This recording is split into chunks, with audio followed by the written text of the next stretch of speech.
I want to start with Newt Gingrich, who joins us regularly. And Mr. Speaker, very grateful to you for making time.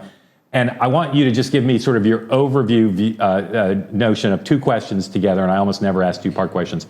Why does this keep coming up? And do you believe it's possible?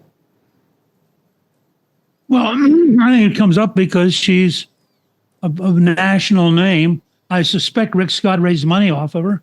If you need somebody who is instantly recognizable, who will scare conservatives, she's a very good fundraising choice. Okay, as a fundraising choice, but what about is this? Do you, in your mind, do you think this is something that could happen, or do you rule this out? Well, I mean, look, I'm a historian. I think anything could happen.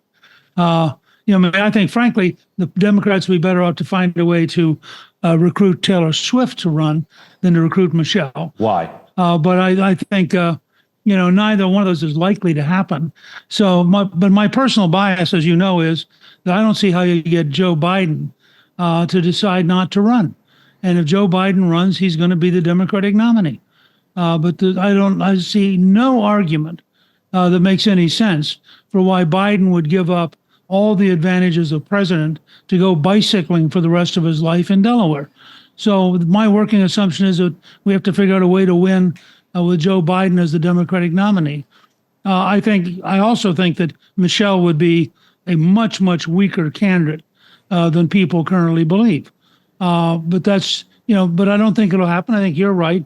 And frankly, she's pretty smart. I mean, they've had a good run. They have a good reputation. They have lots of money. Why would they risk getting back in what they know is a brutal, unbelievably bad business in terms of your reputation, particularly against Trump? Right. Who from the standpoint of being prepared to run a ruthless, negative, nasty campaign, I can't imagine why Michelle Obama would take her current reputation and want to put it through that kind of a meat grinder. How often do you hear from your fellow Republicans this notion that Michelle is going to replace Joe Biden? How often do you hear that? Well, I hear it largely from finance types who don't know anything about politics. Right. And I think it's one of their favorite fantasies. Because they're sitting there and they're desperate. They don't want Biden.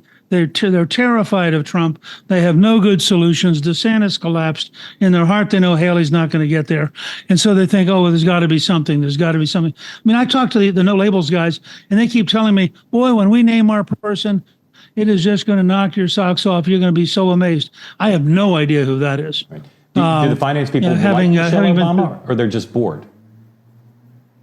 I think the finance people think of her as a symbol that could somehow get us back to the glory days of Barack and transcend normal politics and be a magic person, because most of the finance people are in New York, and they think Vogue magazine matters.